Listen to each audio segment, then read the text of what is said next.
बिस्मिल्लाहिर्रहमानिर्रहीम, अस्सलामुअलैकुम। पाकिस्तान मॉर्निंग में आपको खुशामदीद कहेंगे। मैं हूँ ईशा अदनान और मैं हूँ मोहम्मद जुनैद हलीम। नाज़रीन, आगाज़ की जो दिलचस्प खबर है वो ये कि वैसे तो कायनात में कई चांद मौजूद हैं, लेकिन हमें जो चांद नज़र आता है वो हमारी ज़मीन का चांद है, जिसका हजम है तकरीबन ज़मीन से 27% ज़्यादा। वैसे जैसा जुनैद कह रहे हैं, बहुत सारे लोगों ने अपने अपने चांद रखे होते हैं। ये मेरा चंदा है, ये मेरा चांद है, तो लेकिन ये हम उन चांद की बात नहीं कर रहे। ये चांद हम उसकी बात करें जिसको आप देखते हैं। माहिरीन फल्कियात के मुताबिक चांद का कुतर तकरीबन 3476 किलोमीटर है। यूँ देखा जाए तो ये बहुत बड़ा हजम है, लेकिन हकीकत इसका बिल्कुल बरक्स है। आप जानते हैं कि हमारी दुनिया का एक मुल्क रकबे में चौड़ाई के लिहाज से चांद से भी बड़ा है जुनैद। अरे वाह, ये तो बिल्कुल ही नई नवेली मालूमात हैं और ये हकीकत है नाज़रीन। मुल्क रूस है जो अपनी सरहद की चौड़ाई के लिहाज से चांद से भी बड़ा है, और रूस की मशरिक से मगरिब तक की जो चौड़ाई है वो लगभग 9000 किलोमीटर बनती है, और इस तनासुब से रूस चांद से तकरीबन 2.5 गुना ज़्यादा चौड़ा है। बिल्कुल जी, और रूस इतना वसी मुल्क है कि वहाँ पर 11 मुख्तलिफ टाइम जोन्स पाए जाते हैं। वहाँ एक तरफ अगर सूरज गुरूब हो रहा होता है तो दूसरी तरफ जो है हम देखते हैं कि सूरज तुलू हो रहा होता है, तो वहाँ पर मुख्तलिफ औकात कार चल रहे होते हैं। लेकिन जुनैद, जिस तरह से मैं कह रही थी कि मुख्तलिफ चांद लोगों ने अपने ही खुद साख्ता चांद भी बना रहे शायरी के अंदर, मौसीकी के अंदर आपको हर जगह चांद का इस्तेमाल नजर आएगा। किसी की खूबसूरती को तशबीह देनी हो तो माएँ तो जारी बात है वो अपने बेटे को भी चांद बना देती हैं, और फिर जब बीवियां आती हैं तो उस चांद को ग्रहण लग जाता है। क्यों जुनैद, एग्री करें? ये तो आप ज़्यादा बेहतर बता सकती हैं। क्योंकि जुनैद के दिल की बात थी ये जो मैंने कह दी। बहरहाल जी, दुनिया से बड़ा भी चांद मौजूद है, और दुनिया जो है वो बहुत सारे चांद रखती है, लेकिन जो हम चांद देखते हैं उस चांद का हुजूम और रुतबा हम आपको बता रहे थे कितना ज़्यादा है। इस वक्त जो साइंसदान है वो कोशिश कर रहे हैं कि वो चांद पर कमन डाल पाएँ और चांद पर जिंदगी जो आसार ढूंढ पाए, बिल्कुल यकीनी बना पाए। और क्योंकि जमीन जो है मुझे लगता है अब लोगों के रहने के लिए बहुत तंग होती चली जा रही है ना, तो इन झंझटों से, इन चैलेंजेस दूर रहना चाहते हैं, दूर कहीं निकलना चाहते हैं, लेकिन अभी तक वहाँ पे रहने के और फिर वहाँ पे रह के वापस आने जाने के जो मौके हैं वो यकीनी बनाना बाकी है। उसके लिए तहकीक का सिलसिला जारी है, तो जो भी तहकीक होगी, पेशरफ्त होगी, उससे आपको आगाह करते रहेंगे। अभी बढ़ते हैं अपनी टॉप 5 स्टोरीज़ की तरफ, जिसमें सबसे पहले जिक्र होगा पाक भारत जो राब्ता था कशीदगी के बाद DGMOs की सतह पर बहरहाल हो गया है, और इसमें एक मुस्बत पेशरफ्त ये हुई है कि जंगबंदी को बरकरार रखने पर दोनों तरफ से इत्तेफाक हुआ है। और उसके बाद आपको बताएंगे कि जंग बंदी तो हो गई, लेकिन सिंतास मुआहिदा कब बहाल होगा, भारतीय हठधर्मी कब टूटेगी और कब सिंतास मुआहिदे को बहाल किया जाएगा, इस पर भी होगी तफसील से बात। और फिर बात करेंगे बढ़ते हुए तालीमी अखराजात की, जिससे वालिदैन जाएँ तो जाएँ कहाँ। दिन ब दिन ये अखराजात बढ़ते जा रहे हैं। जो स्कूल माफिया है, जो कॉलेजेस यूनिवर्सिटीज़ के अंदर उनकी फ़ीसें हैं, उनके अखराजात हैं, और फिर उसके बावजूद बच्चों को जिस लेवल पे वो ले जाना चाहते हैं, उनकी ग्रूमिंग करना चाहते हैं, वो रिज़ल्ट्स फिर भी ना आ पाएँ, तो क्या किया जाए? वालिदैन के पास और क्या क्या ऑप्शंस हैं, इसका भी जायज़ा लेंगे। और उसके बाद आपको बताएंगे कि ये हफ्ता किन सितारों के लिए खुशियां लाएगा और किसे गमगीन कर जाएगा। सितारों का हवाल जानेंगे, हमारे साथ माहिर इल्म नजूम मौजूद होंगे। बिल्कुल, और फिर प्रोग्राम के आखिर में बात होगी PSL 10 की। बकिया मैचेस के लिए 17 से 25 मई तक की जो तारीखें हैं वो ज़ेर गौर हैं। यूँ कह लीजिए कि अब हतमी फ़ैसला हो ही चुका है, तो अब वो जो मुअत्तली थी उसके बादल छट चुके हैं, और एक बार फिर से पाकिस्तानी शायकीन ये ज़बरदस्त मैचेस देख सकेंगे। तो आगाज़ कर लेते हैं नाज़रीन आज की सबसे अहम खबर का। गुज़िश्ता रोज़ ऑपरेशन बुनियाद मरसूस के शानदार कामयाबी पर वज़ीर आज़म ने हर साल 10 मई को यौम मार्का हक मनाने का ऐलान किया है, और वज़ीर आज़म ने इस मौके पर कहा कि हमारी बहादुर अफवाज की पेशा वाराना सलाहियतों ने हमारे सर फ़ख्र से बुलंद कर दिया है। बिल्कुल जी, और वज़ीर आज़म ने 16 मई बरोज़ जुमा को अफवाज पाकिस्तान को खिराज तहसीन पेश करने के लिए भी मनाने का फैसला किया है। बहुत ही बड़ी अचीवमेंट है, और वज़ीर आज़म शहबाज शरीफ ने मार्का हक के दौरान शहीद होने वालों के लिए शहदा पैकेज का भी ऐलान किया है। शहदा के वर्सा को 1 करोड़ रुपए, जबकि ज़ख्मी होने वालों को 10 लाख रुपए से 20 लाख रुपए तक दिए जाएंगे, क्योंकि जिन लोगों ने अपने प्यारों को खो दिया है, यकीनी तौर पर कहीं ना कहीं उनको कंपनसेट करने की कोशिश की जाएगी। और जो दूसरी जानिब पाकिस्तान ने जो ऑपरेशन बुनियादुल मरसूस की तकमील हासिल की है, उसके लिए हमने देखा कि इस दिन को मनाने का ऐलान किया गया है कि यौम मार्का हक के तौर पर बिल्कुल, ये 10 सारे मई को मनाया जाएगा। खुशाइंद हैं और इस पर भी हम बात करेंगे। हमारे साथ हमारा पैनल भी मौजूद होगा। शौकत पराचा साहब हमें ज्वाइन कर चुके हैं, सीनियर सहाफ़ी। पराचा साहब, आपको वेलकम कहेंगे। इससे पहले कि हुकूमती इकदाम पे बात की जाए, इस दिन को मनाने की बात की जाए, जो गुज़िश्ता रोज़ हमने तकरीर सुनी है नरेंद्र मोदी की, उसके अंदर एक बौखलाहट, एक फ्रस्ट्रेशन तो दिखाई दे रही थी, लेकिन वो रौनक, वो गुरूर भी दिखाई दिया हमें, जो एक टिपिकल अंदाज़ है मोदी सरकार का। साथ में कुछ बातें उन्होंने कही कि जी बात होगी अगर पाकिस्तान से तो दहशतगर्दी पर होगी, बात अगर होगी कश्मीर पर तो वो पाकिस्तान के ज़ेर असर जो कश्मीर है, आज़ाद जम्मू कश्मीर है, उस पर बात होगी। साथ में उन्होंने फिर सिंतास मुआहदे की मुअत्तली के हवाले से भी वो भड़क मार दी कि जी पानी और खून एक साथ नहीं बह सकते। तो आपको लगता है कि एक तरफ सीज़ फायर के ऊपर अमल दरामद की बात होना, दूसरी तरफ इस तरह की धमकियां देना, इस तरह के जो रौनक से भरे हुए बयानात देना, साथ चला जा सकेगा? ये अमन जो है वो हो पाएगा? बहुत शुक्रिया। Good morning. Good morning. यही नरेंद्र मोदी अभी 2 महीने 3 महीने पहले कहते थे कि 10 साल हो गए मैंने पाकिस्तान का जिक्र करना ही छोड़ दिया है। अब नरेंद्र मोदी कह रहे हैं कि हाँ मैं बातचीत करूंगा, मैं मुज़ाकरात करूंगा। उन्होंने कहा दहशतगर्दी, हम भी तो चाह रहे हैं दहशतगर्दी पे बात करें। हम तो खुद चाह रहे हैं और इस दफा जरूर बात होगी कि जाफर एक्सप्रेस में दहशतगर्दी किसने की, क्यों करवाई, और उससे पहले जितनी पाकिस्तान में दहशतगर्दी होती रही है वो क्यों करवाई जाती रही। पाकिस्तान तो पूछेगा ना कुलभूषण यादव को किस लिए भेजा गया था पाकिस्तान। तो अगर वो कह रहे हैं कि दहशतगर्दी पे बात होगी तो दहशतगर्दी तो पाकिस्तान का मसला है। इसलिए अहम चीज ये है कि इस सीज फायर के बाद बातचीत का कोई आगाज होने जा रहा है और यकीनन वो हम चाहते हैं कश्मीर पे बातचीत हो। मसलन अगर वो लेकिन राजा साहब, इस तरह के बयानबाजी के बाद अगर लीडरशिप की तरफ से इस तरह का बयान हो, एक वज़ीर आज़म की तरफ से इस तरह का बयान हो कि अब बात होगी, क्योंकि आज़ाद जम्मू कश्मीर के बारे में तो बात नहीं हो सकती, मकबूजा जम्मू कश्मीर के बारे में बात हो सकती है क्योंकि मुतनाज़ शहर जो है वही है, लेकिन इसके बावजूद अगर आज़ाद जम्मू कश्मीर के बारे में बात की जाए, समझ में आता है कि ये तरीक़ाकार दुरुस्त है जो बयान दिया जा रहा है। और फिर जिस तरह से वाटर ट्रीटी मुआहिदा मुअत्तल किया जाना, आप समझते हैं कि वो बहाल ना किया जाना, लगता नहीं है कि मुज़ाकरात की मेज़ पर वो आने के मूड में हैं, वो तो दहशतगर्दी को मजीद हवा देने के मूड में लग रहे हैं। पहली बात तो ये है, मैं फिर कहूंगा कि मुज़ाकरात शुरू हो रहे हैं, लेकिन ये मुज़ाकरात ना इंडिया ना पाकिस्तान दोनों ने बैठकर तय नहीं किए। जिन्होंने मुज़ाकरात पर राजी किया है वो भी तो साथ होंगे ना, और मुज़ाकरात ना दिल्ली में होंगे ना इस्लामाबाद में होंगे, वो होंगे न्यूट्रल किसी मकाम पर। कल जो मोदी साहब जिसकी तकरीर पे आपके पास यकीनन बहुत सारे सवालात हैं और उन्हें भी चाहिए जो उन्होंने बातें की, लेकिन आप ये भी देख लें, इससे पहले भी आपने, आपके नादरीन ने उसकी बहुत सारी तकरीर सुनी होंगी।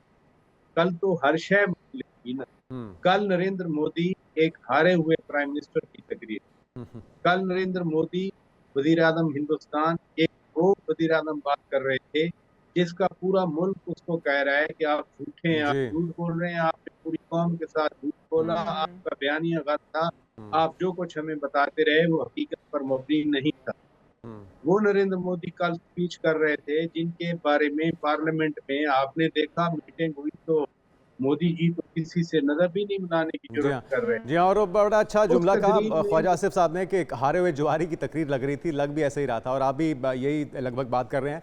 लेकिन जो झूठ का प्रोपेगेंडा है, जिसकी बुनियाद पे इनकी हुकूमत और ये तसल्लुत कायम है, जिस तरह से हाईजैक कर रखा है उन्होंने तमाम शोबों को, चाहे वो बॉलीवुड हो, चाहे वो उनके कारोबारी शोबे हों, कारोबारी शख्सियात हों, उनका मीडिया हो, उसके अंदर ये झूठ ही सबसे ज़्यादा आपको लगता है कि सरवाइव कर रहा है वहाँ पे। जिस तरह से उन्होंने कहा कि जी हमने तो नहीं कहा था डोनाल्ड ट्रंप से, हमने तो किसी से रब्ता नहीं किया, लेकिन ये चीज़ रिकॉर्ड पे मौजूद है। जिस वक्त पाकिस्तान ने रिटेलिएट किया है, उनके वज़ीर ख़ारजा ने लगभग 5 ममालिक से रब्ता किया, जापान से या चाइना से, अमेरिका से, दीगर ममालिक से रब्ता किया, सऊदी अरब से रब्ता किया। तो ये इसको डिनाई कर रहे हैं बर्मला और कह रहे हैं कि जी पाकिस्तान की दरख्वास्त पे हुआ। डीजीएमओज़ के अंदर भी वो कह रहे हैं कि जी पाकिस्तानी डीजीएमओज़ ने रब्ता किया, उन्होंने सीज़ फायर की बात की, हम भी उस पर सोच विचार कर रहे हैं। तो ये जो झूठ बता रहे हैं दुनिया को भी, न राफेल के हवाले से भी सच तस्लीम कर रहे हैं, जो जिस तरह से पाकिस्तान ने नुकसान किया उनकी अफवाज भी उसको बयान नहीं कर पा रही। इस झूठ को किस तरह से अब हमें एक्सपोज करना चाहिए? दुनिया तो वैसे समझ ही रही है, दुनिया का मीडिया भी देख रहा है, लेकिन आपको लगता है कि ये झूठ अब मजीद अपनी आवाम को बेच पाएंगे? मुझे ये बताएं कि हमें, आप समझते हैं वाकई हमें दुनिया को बताने की कोई गुंजाइश, लगता तो नहीं है। जरूरत रह गई है? पूरी दुनिया ने राफेल गिरने का, वो फ्रांस वाले चीख रहे हैं कि हमारे साथ क्या कर दिया आप लोग।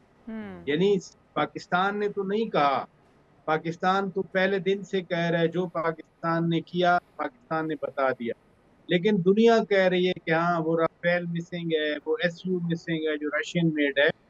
ये पाकिस्तान के मीडिया की स्टोरी नहीं है जो हम सारा दिन अपने चैनल पे या इंडियन चला रहे होते हैं। मैं आपसे यही तो बात कर रहा हूँ कि इंडिया के अंदर से अब आवाजें आ रही हैं। आवाजें क्या आ रही हैं कि इंडिया में तूफान आया हुआ है कि आप मोदी जी आपने हमारे साथ क्या कर दिया। अब इससे हमें आगे निकलना चाहिए। जो मैं आपसे बात कर रहा था कि यही जो सीज फायर किसने करवाई, वजीर खारजा नायब वजीर आजम इसहाक डार साहब मेरे अपने शो में परसों आए थे, उन्होंने पूरी वो तफसील वो तरतीब बता दी। सबसे आखिरी कॉल जो अमरीकी वजीर खारजा मार्को रूबियो की आई वो इसहाक डार को आई। इसहाक डार साहब से उन्होंने कहा कि इंडियन कह रहे हैं कि हम सीज फायर करना चाहते हैं तो आप बताएं। तो इन्होंने कहा, कॉल इनके जो मेरे शो में इन्होंने बात की कि पाकिस्तान तो अग्रेसर है नहीं, पाकिस्तान किसी पे हमले करने या इस तरह के बिजनेस में नहीं है, तो लिहाजा हम भी मानते हैं, हम तो पहले से हम भी जंग सीज के फायर चाहते मुखालिफ हैं। दिन में भी उसी दिन में भी इंडियन मिलिट्री की जो स्पोक्स पर्सन है, मेरे पास, मैं अभी शॉर्ट देख रहा था, वो मैं सुन रहा था, कहीं मैं गलत तो नहीं सुन रहा। उन्होंने कहा कि हम अपनी हिंदी में वो कह रही थी, उनका मतलब यही था कि हम तो सीज फायर करना चाहते हैं अगर पाकिस्तान और ये उनका भारतीय मीडिया भी कह रहा था बार बार। प्राचा साहब, ये भारतीय मीडिया भी कह रहा था, लेकिन मोदी साहब जो कल कह रहे थे अपने बयान में, वो उसमें काफी तजाद नजर आ रहा था, क्योंकि जब पाकिस्तान की जानिब से रिटेलिएट किया गया तो उसके बाद जो भारतीय मीडिया था वो भी ये कह रहा था कि हम तो अमन के ख्वाह हैं और हम अमन चाहते हैं, लेकिन पाकिस्तान की जानिब से ये अटैक किया जा रहा है, पाकिस्तान की जानिब से हमारे शहरियों को निशाना बनाया जा रहा है। जो रिपोर्टिंग भारत की जानिब से की जा रही थी उसके अंदर भी उनका बयानिया यही था। अब बड़ा ही आप कह रहे हैं कि इंपॉर्टेंट चीज़ है कि अमेरिका बीच में डायरेक्टली इन्वॉल्व है, और अमेरिका की जानिब से, डोनाल्ड ट्रंप की जानिब से जो बयान कल दिया गया, और जिस तरह से उन्होंने कहा कि मैंने दोनों ममालिक को ये कहा है कि अगर वो ये जंग बंदी करते हैं, सीज फायर करते हैं, तो मैं दोनों ममालिक के साथ तजारत करूंगा, अदरवाइज मैं तजारत नहीं करूंगा। और इस तजारत को मौक़िफ़ बनाकर, इस तजारत को दरमियान में रखते हुए मैंने बहुत फ़ायदा हासिल किया और मैंने दोनों ममालिक में सीज फायर जो है उसको कामयाब बना दिया है। कश्मीर की बड़ी अच्छी उन्होंने ऑफर कर दिया है कि कश्मीर के लिए भी वो अपना किरदार अदा करने के लिए तैयार हैं, और साथ ही साथ वो ये भी कहते हैं कि हमेशा से डोनाल्ड ट्रंप साहब की तरफ से कम और इंडिया की जानिब से ज़्यादा कहा जाता है। मोदी साहब कहते हैं कि डोनाल्ड ट्रंप साहब उनके दोस्त भी हैं। अब दोस्ती कहाँ गई? अब तो मेरे ख्याल में न्यूट्रल हो गया है सब कुछ, और डोनाल्ड ट्रंप साहब अब दरमियान में सालसी का किरदार अदा करेंगे, ना कि दोस्ती निभाएंगे। Please try to understand. पहले जो परसेप्शन थी कि जी ट्रंप साहब पता नहीं सोच के उठते हैं और वो बात कर देते हैं, ये पाकिस्तान और भारत के दरमियान सीज फायर करवाना, ये बाकायदा मार्को रूबियो ने 48 घंटे का कहा है, जो अमरीकी वजीर खारजा है, मीन कि अमेरिकन स्टेट डिपार्टमेंट या उसके पीछे जो एस्टेब्लिशमेंट है, उन्होंने 48 आवर मसलसल काम किया। तिजारत की बात तो बाद में आ गई, जो असल बात ट्रंप साहब कह रहे हैं कि हमें डर था कि millions of the people would have died, यानी लाखों इंसान इस खत्ते में मारे जाते। वो जो न्यूक्लियर डिटेरेंस है पाकिस्तान का, या पाकिस्तान के पास न्यूक्लियर वेपन है, उधर भी न्यूक्लियर वेपन हैं, बेसिकली ये सारा, मसलन स्टेट डिपार्टमेंट की जब मैं बात करूं, उसमें उनकी एम्बेसी दिल्ली में, अमेरिकन एम्बेसी पाकिस्तान में, एंड फॉर दैट मैटर दुनिया भर में जी।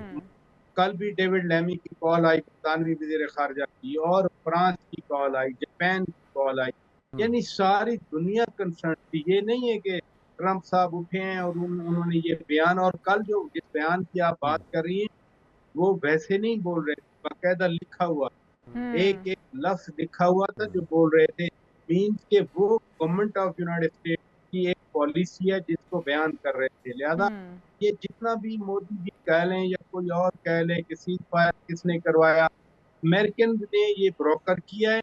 नंबर 1 उन्होंने सीज फायर करवाई है। नंबर 2 उन्होंने कहा कि इनके टॉक्स होंगे। नंबर 3 उन्होंने कहा कि न्यूट्रल वेन्यू पे होंगे। नंबर 4 अब ठीक है। जब न्यूट्रल वेन्यू पे टॉक्स होंगे और जल्दी होंगे, इसलिए वो जो फैसिलिटेशन है वो की रहेगी सब।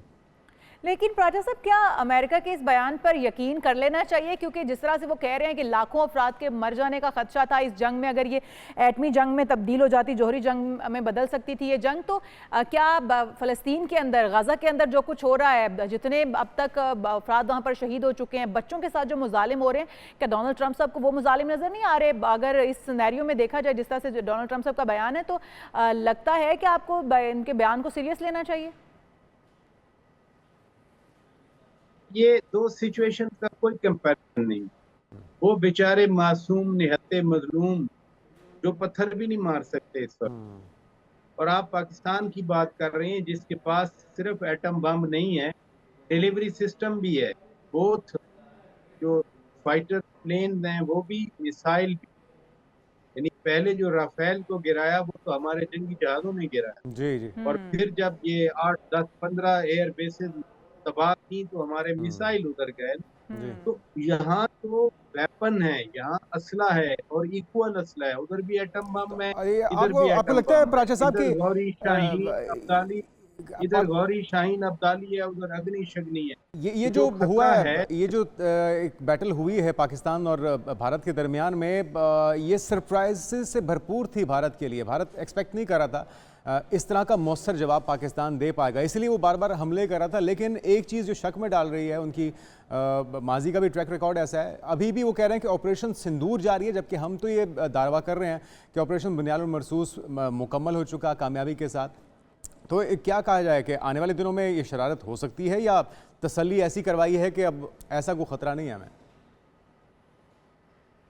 फौज ने लड़ना है तो दोनों अफवाज के DGMO ने कल कहा ना सीज फायर होल्ड कर रही है, तो बाकी कोई बात करे वो तो बेमानी हो जाती है। मैं आपसे पहले कह रहा हूँ कि कुछ चीजें होती हैं जो डोमेस्टिक ऑडियंस के लिए, जो अपनी आबादी की कंजम्पशन के लिए, उनको सुनाने के लिए होती हैं। कुछ चीजें होती हैं जो दूसरे मुल्कों के साथ होती हैं। तो वो जो पहली बात मैं करना चाह रहा था कंप्लीट, अगर आप करने दें, कि ये दोहरे बाजू के जरिए सीज फायर हुई है। ये किसी ने, आप कहे ना कि अमेरिकन ने या ट्रंप साहब ने मेहरबानी की, नो, मैं पहले बात कर रहा था, बात हुई है इधर से जब फुल फ्लेज एक वॉर की सूरत पैदा हुई और पता चला कि ये दोनों मसल जो है वो सामने सामने आ गए, और उसमें जितना आपका कन्वेंशनल था, जहाज आपने मार दिए, मिसाइल आपने मार दिए, उनके ड्रोन आ गए, अगली स्टेज क्या होनी?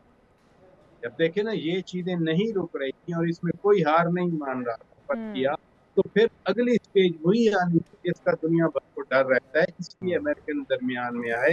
और अब जब टॉक्स होंगी वो फैसिलिटेट करेंगे, और फर्ज किया अगर हम मिडिल ईस्ट में किसी मुस्लिम ब्रदर में होती है, जो भी कहा जाए कि उनकी पॉलिसी ये है वो है, लेकिन एक ओनरशिप, ओननेस, ब्रदरहुड का वो स्पिरिट बहरहाल हमारे दीन इस्लाम का हिस्सा है, और कुव्वत जो है वो अपनी जगह पे बरकरार रहती है। अब ये जो सिंदूर चल रहा है, नहीं एक मिनट, सिंदूर चल रहा है सिंदूर, आपको कोई नजर आई कोई चीज? बाद में कल मोदी भी कह गया, पूरी रात भी गुजर गई, पाकिस्तान सच्चा है, पाकिस्तान ने कह दिया कि हमारा जो बुनियाद मरसूस है वो अब खत्म हो गया, क्योंकि वाकई तकमील पहुंच गया, और जो ऑब्जेक्टिव थे वो पाकिस्तान ने हासिल कर, जो अहदाफ हमने हासिल करने थे और जो मज़ा हमने भारत को चखाना था वो हम चखा चुके। बहुत शुक्रिया आप शौकत पराचा साहब, सीनियर सहाफ़ी हमारे साथ मौजूद थे। लेकिन एक चीज़ जो डाउट में डालती है वो ये कि मोदी सरकार की बजाते खुद जितनी सुबकी हो चुकी है, तो उन्हें फेस सेविंग के लिए कोई ना कोई बहाना चाहिए। अब वो क्या बहाना तलाशते हैं ये देखना बाकी है, और उसके लिए हमें चौकन्ना रहना होगा। हमें यकीन है कि हमारी अफवाह जो है वो गहरी नज़र रखे हुए हैं इन चालबाजों पर। बिल्कुल, हम यहाँ पर एक ब्रेक शामिल करते हैं। जब ब्रेक से वापस आएंगे तो बात करेंगे सिंतास मुआहिदे की। सीज फायर हो जाने के बावजूद अभी तक सिंतास मुआहिदा बहाल क्यों नहीं किया गया, इसकी वजूहात क्या हैं, इस पर भी बात होगी तफसील के साथ, लेकिन एक ब्रेक के बाद स्टे विद अस।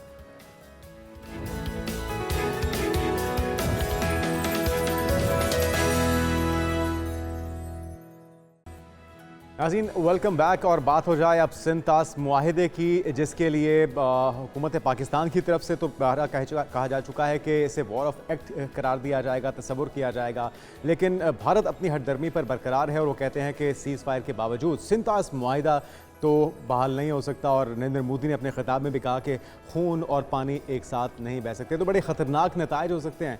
बिल्कुल, इसके ऊपर बात करते हैं कि सारी सूरत हाल का पाकिस्तान के ऊपर क्या असर होगा और क्या भारत इसका हक रखता है। हमारे साथ डॉक्टर परवेज़ आमिर साहब मौजूद हैं, माहिर आबी वसाइल। वेलकम टू शो कहेंगे डॉक्टर साहब आपको। डॉक्टर परवेज़ साहब, जो सूरत हाल इस वक्त देख रहे हैं हम, सीज़ फायर हो गया, DGMOs पाकिस्तानी और भारत दोनों ने मुज़ाकरात किए और उसके बाद फाइनली जंग बंदी का मुआहिदा जो है वो तय पाया, लेकिन जंग बंदी हो जाने के बाद हालात जो है वो मामूल पर आ जाने चाहिए थे और सिंतास मुआहिदे को बहाल हो जाना चाहिए था, जो कि यकतरफा मुअत्तल किया गया था। पहले तो कानूनी हैसियत इसकी जानना चाहेंगे कि कानूनी हैसियत इसकी क्या है, क्या यकतरफा तौर पर भारत इसको मुअत्तल कर सकता है, और अगर मुअत्तल किया जाता है तो हम किस फॉरम पर जा सकते हैं।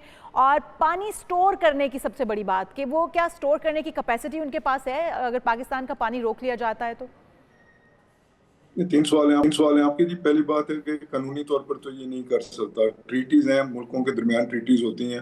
पनामा ट्रीटी है, ये नाइल के ऊपर ट्रीटी है, पाकिस्तान का ये इंडस बेसिन ट्रीटी जो सी है।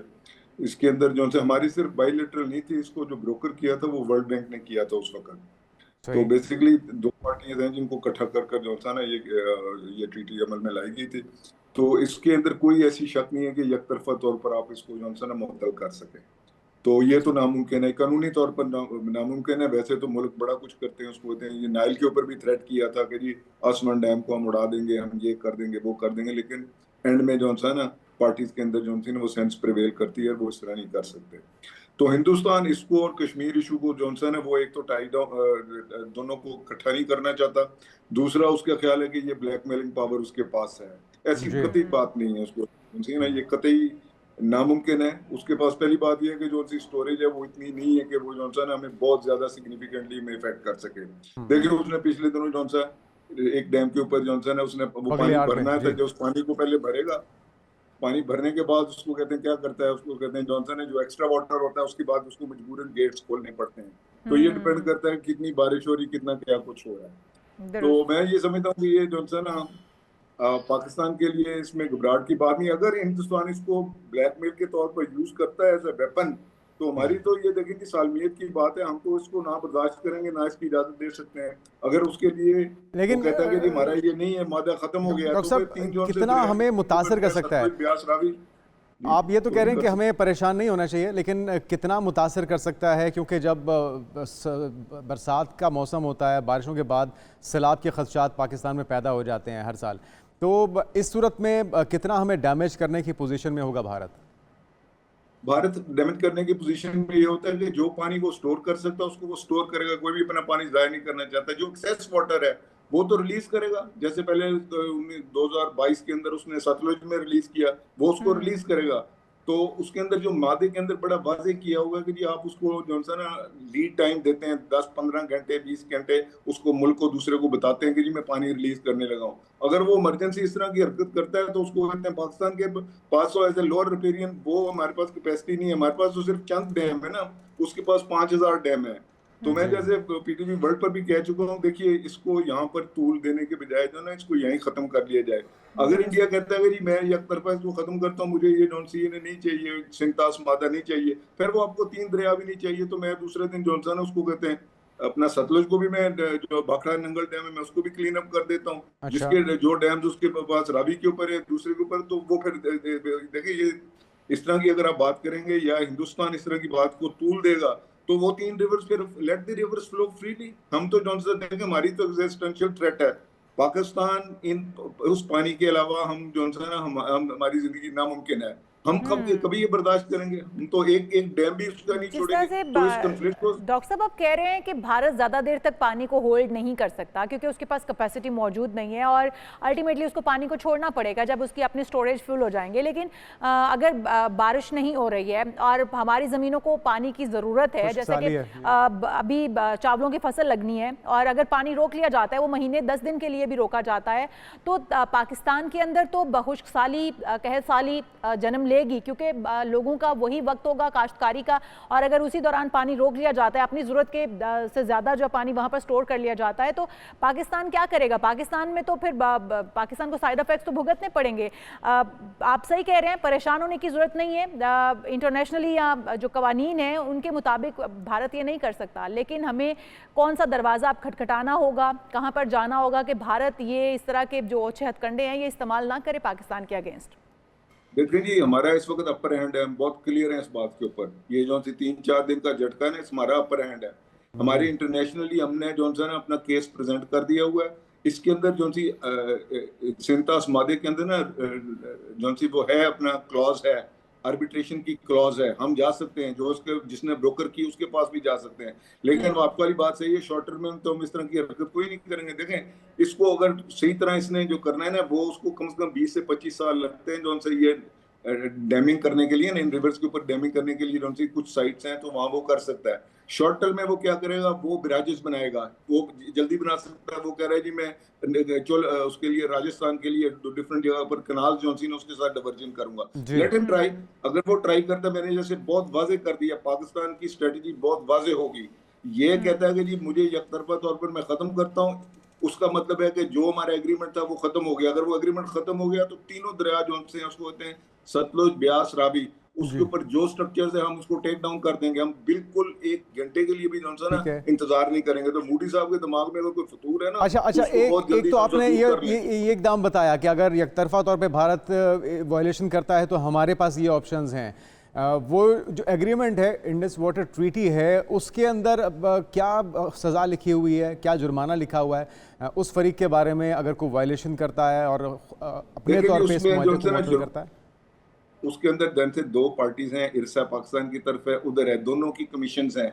वो एक दूसरे को मॉनिटर करते हैं। अगर किसी की शिकायत है वो आपस में पहले उसको हल करने की कोशिश करते हैं, उसके बाद वो शिकायत को जौन सी ना इंडिपेंडेंट आर्बिट्रेटर के पास ले जा सकते हैं, इंटरनेशनल कोर्ट में ले जा सकते हैं। जौन से आर्बिट्रेटर है वो पहले भी किशन गंगा के ऊपर अपॉइंट किया गया, उसने कोई फैसला दिया। वो दोनों पार्टीज उसको वो है जिस वक्त म्यूचुअल एक पार्टी कह रही है कि जी मैं मानती ही नहीं हूँ, मैं तो इसमें से निकल जाना चाहती हूँ, मैं निकल गई हूँ, मेरा कोई तल्लुक वास्ता नहीं है। अगर इस तरह पहली बात है कि इसको इसके ऊपर जो है ना, मेरा ख्याल ये जो है इंटरनेशनली, अब देखो इंडिया और पाकिस्तान बायलैटरल इशू नहीं है, अब ये इंटरनेशनल इशू बना हुआ है। इसके अंदर ट्रंप साहब भी आ गए, दूसरे भी आ गए। हम जो से ना कश्मीर के ऊपर भी किसी तरीके की बात उल्टी सीधी सुनने को तैयार नहीं है। हमारी जो ब्लड लाइन जो सी ना सप्लाई लाइन है वाटर की, वो उधर से चलती है ना। हम इसके ऊपर सिंध आजमादे के ऊपर सुनने को तैयार हैं। अगर उस देखें शॉर्ट टर्म में वो कुछ भी नहीं कर सकता, ये 10-15 साल में क्या करेगा, एकदम तो कुछ नहीं बना लेगा। लेकिन अगर उसकी स्ट्रेटेजी है कि मैं जॉनसन जी मैं इसमें से निकलता हूँ, अगर वो निकलता है तो फिर ऑलराइट, ईस्टर्न रिवर जॉनसन है वो निकल गए, उनको let the water flow freely. अगर ये हिंदुस्तान का ये मंशूर है या उसका ये मशवरा है, तो ये मेरे को गिदड़ बफ्तियां लगा रहा है। डॉक्टर साहब, इस तरह से जिस तरह से डैम पे डैम बनाता जा रहा है भारत, और आप भी कह रहे हैं कि 15-20 साल में मजीद डैम्स भी बनाए जा सकते हैं, जो कि पाकिस्तान के लिए आबी जारहियत तो भारत की तरफ से शुरू कर दी गई है, इससे पहले भी की जाती है। अचानक से पानी छोड़ दिया जाता है, जिस तरह आप कह रहे थे कि पहले 7 से 8 घंटे पहले बताया जाता है, लेकिन कभी भी भारत को इंडिकेट नहीं किया गया पाकिस्तान को, और अचानक से पानी छोड़ा जाता है, जो कि सैलाब की सूरत हाल में हम देखते हैं कि हमारे मवेशी, जानवर, इंसान सब बह जाते हैं, घर बह जाते हैं, लोगों के शहर डूब गए। अगर हम डैम्स के ऊपर आ जाएं तो क्या यकतरफा डैम बनाने की इजाज़त है? इस तरह से पानी का रोक लिया जाना और डैम्स पे डैम्स बनाया जाना, इसकी कानूनी हैसियत क्या है? देखें, जौन सी उसके 3 रिवर्स हैं वो हमने जौन से ना गिव अप किए हुए हैं, सतलुज, ब्यास, रावी। उसके ऊपर उसको डैमिंग की इजाजत है। उसको फ्लोज जौन से ना उसको बिल्कुल टोटली मिनिमम जो हमारी तरफ से किसी नाला शाले में फ्लो आते हैं ना, वो ही हमारी तरफ आ रहे हैं। वो जो है ना उसने कोई एनवायरमेंटल फ्लोज अलाउ किया, हालांकि नॉर्मली इंटरनेशनल नॉर्म ही होता है कि 10% जो सा पानी है ना को आप दरिया को तो नहीं खत्म कर देते, लेकिन उसके अंदर उस जमाने में जो ना एनवायरमेंटल फ्लोज की प्रोविजन ही नहीं थी। तो उसको जो है ना वो 3 दरियाओं के ऊपर उसके पास जो है ना वो ऑप्शन है। लेकिन हकीकत ये है कि जो ना उसको कहते हैं, जैसे मैंने कहा, ब्राजेस शॉर्ट टर्म मेजर्स में वो कर सकता है। दूसरी तरफ आप अपनी कैपेसिटी करें, ये करें जी हमें 10 घंटे की चाहिए। मुझे देखें इंटरनेशनली इस वक्त इतना ज्यादा वेदर सिस्टम्स के ऊपर इतनी रेडार सैटेलाइट टेक्नोलॉजी अवेलेबल है कि मुझे पहले पता होना चाहिए कि यहाँ कितनी बारिश हुई है, कितनी बारिश ने कितना पानी इंडिया के डैमों में जनरेट किया है। जो एक्सेस वाटर होगा वो छोड़ेगा, उसको क्या करेगा? उसके साथ डूबकर मर तो नहीं जाएगा, उसको कहते हैं वो छोड़ेगा। लेकिन अब देखो साइंस बेस्ड अप्रोच आपने, ये दकियानूसी यहाँ बैठ करके जी हमें ये कर देगा वो कर देगा। दूसरी चीज है कि देखिए 5000 डैम वो बना रहा है, उसके पास 5,000 डैम है, मेरे पास तो 3-4 लूले लंगड़े किस्म के जी, डैम है। और तरमेला ये मेरा लम्हा 60% फ़िक्रिया है। डॉक्टर भरा परवेज़ हुआ आमिर है। साहब, आपका बहुत शुक्रिया। हमारे पास वक्त की कमी है, मामला में है, और 5,000 डैम भारत ने बना लिए हैं, हमें भी हमारे लिए लम्हा फ़िक्रिया। अगर आज उसने सिंतास मुआहिदा मुअत्तल करके उस पे उसकी रिजर्वाइज़ को बढ़ाने के लिए इक़दामात शुरू कर दिए हैं, तो हमें भी इसके लिए इनिशिएटिव लेना होगा। साथ में नेगोशिएशन तो चलेगी, लेकिन हमें भी इस काबिल बनना होगा कि अगर कोई हमारे ख़िलाफ़ आबिजारियत करता है तो हमारे पास दूसरी ऑप्शन मौजूद हो। बिल्कुल जी, हम यहाँ पर एक ब्रेक शामिल करते हैं, और जब ब्रेक से वापस आएंगे तो बात करेंगे बच्चों के तालीमी अखराजात के बढ़ जाने के ऊपर और वालिदैन की इन परेशानियों पर बात होगी। लेकिन एक ब्रेक के बाद स्टे विद अस।